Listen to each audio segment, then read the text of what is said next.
Mesdames, Messieurs, bonjour, bienvenue sur Mistral TV de Romardèche, bienvenue dans votre émission Séquence Rugby. Nous allons échanger avec Gilbert du match qui s'est déroulé vendredi soir entre le Valence Romandrum Rugby et Nevers et cette victoire à l'arraché. Mais avant, un petit message que je souhaitais avoir pour la semaine prochaine. Les finales régionales de rugby, c'est important, c'est sur Mistral TV. Vous aurez effectivement toutes les finales de série sur Mistral et surtout la finale régionale à 19h au stade Mistral de Guiran-Granges. Gilbert, une victoire vendredi soir qui a eu du mal à se décider pour les Valentino Romanais, que ce fut dur, que ce fut laborieux, mais en tous les cas, une pénalité en dernière dans les derniers instants de cette partie qui ont permis au VRDR de s'imposer. Oui, bonjour à tous, bonjour Roger. Effectivement, c'était une victoire au forceps, comme on dit, en fin de match, obtenue en fin de match par les Valentino Romanais. On savait que ça allait être très compliqué contre cette équipe de Nevers, puisque Nevers est quand même un prétendant à la montée. Qui plus est, c'est quand même une des deux équipes qui a infligé le plus gros écart de score sur le match aller pour l'instant au VRDR, puisqu'il y a eu 30 points d'écart à Nevers. Il n'y a que Brive qui avait réussi cet exploit d'infliger une défaite plus importante aux joueurs de Fabien Fortassin. Mais la mission est accomplie. On a pu sortir de cette zone, entre guillemets, de s'éloigner un petit peu de cette zone rouge de barragiste, puisque les dieux du rugby sont avec le Valence Romandrum Rugby et toutes les équipes qui étaient derrière nous ont perdu vendredi soir.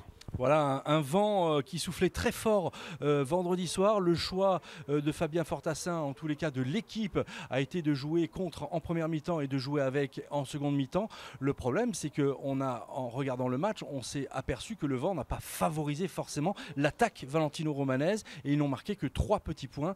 Ces 3 petits points ont été inscrits en fin de match, mais on n'a pas eu le résultat escompté à utiliser d'une certaine manière le vent quand même dans ce match. Oui, mais et puis on sait aussi que Nevers, c'est une des meilleures défenses de ce championnat. Donc effectivement, on aurait peut-être pu jouer un peu plus au pied, mais les Neversois ont réussi à garder le ballon et justement et empêcher les joueurs de Fabien Fortassin de développer le jeu tel qu'ils auraient voulu. Et puis il y a eu cette équipe de Nevers qui était venue vraiment avec des intentions et derrière ils sont repartis avec une défaite. Ils ont obtenu un point de bonus défensif, mais il faut savoir que c'était aussi un match de reprise après la coupure, puisqu'il y avait une coupure de 15 jours. Et donc, on sait que c'est toujours très très difficile de reprendre le rythme après une coupure, après les vacances. Le mental y était. On s'est cassé les dents sur cette défense de Nevers quand même. Mais finalement, le mental a aussi permis à cette équipe de montrer les crocs jusqu'au bout et de battre finalement Nevers. Nevers qui est quand même un prétendant à la montée en première division, Gilbert. Oui, en top 14, effectivement. C'est une équipe qui veut se qualifier et qui a des prétentions importantes pour monter en top 14.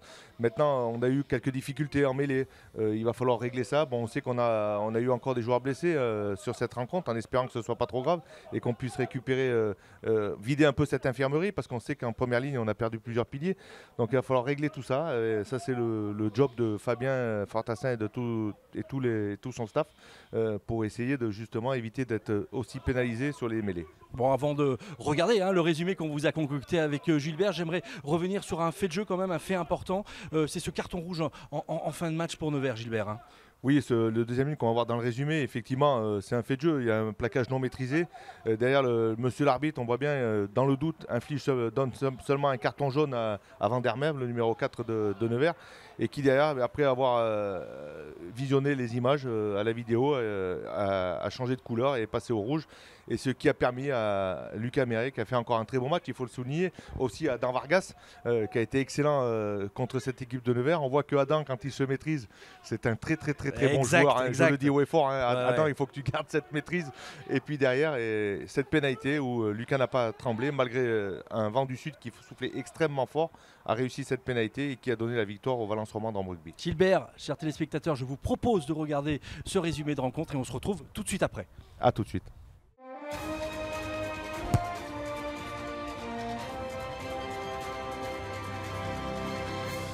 Voilà Gilbert, dans ce match face à Nevers prétendant à la montée, la victoire des Damiers est impérative pour s'éloigner de la zone des barragistes. Oui, il faut impérativement battre cette équipe neversoise pour sortir de cette zone dangereuse. Allez, les choses s'engagent mal pour le VRDR à la 13e minute avec cet essai en bout de ligne de Mathiron. Oui, on voit un très bon travail tout d'abord des avants qui travaillent au ras Et puis, sur le dernier point de fixation, c'est le renversement d'attaque par le numéro 9, Bouissou, qui envoie à l'essai le numéro 11, Mathiron, en coin. L'essai ne sera pas transformé par Nevers. Voilà, les Dromois, Gilbert, réagissent à la 36e minute avec cet essai en coin de Vargas. Oui, ce diable de Vargas qui, après un très bon travail de Yachakashvili, qui met à mal la défense de Nevers. Et c'est en bout de ligne Vargas qui casse le plaquage et qui arrive à aplatir en coin. Le VRDR revient au score 5 partout. Voilà, 2 minutes plus tard, le VRDR inscrit un second essai par Guillaumeau après un bon travail encore une fois de Vargas. Oui, ce petit coup de pied à suivre, malheureusement il n'arrive pas à se saisir du ballon, mais c'est en soutien Guillaumeau. Le Guillaumo qui vient marquer sous les poteaux. L'essai sera transformé et le VRDR creuse l'écart 12-5. L'arbitre sifflera la mi-temps sur ce score.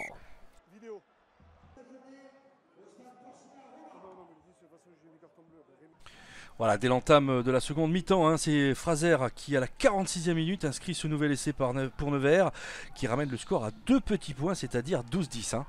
Oui, le décalage est fait avec un bon travail du numéro 22, Reynolds, et qui derrière envoie le numéro 8 de Nevers, Fraser, sous les poteaux. L'essai ne sera pas transformé non plus. Le VRDR mène à ce moment-là 12-10 contre Nevers.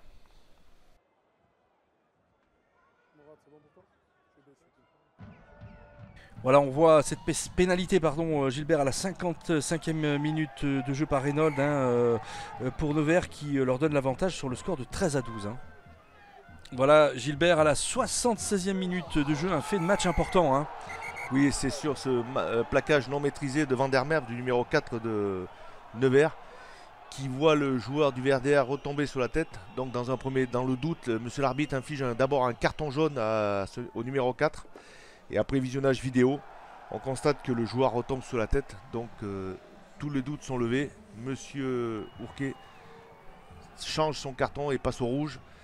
Et c'est Méré qui, face au poteau, à 20 mètres face au poteau, ne tremble pas et réussit cette pénalité qui permet au VRDR de passer à 15-13 et donne la victoire définitive au Valence Romandrome Rugby face à cette très grosse équipe de Nevers.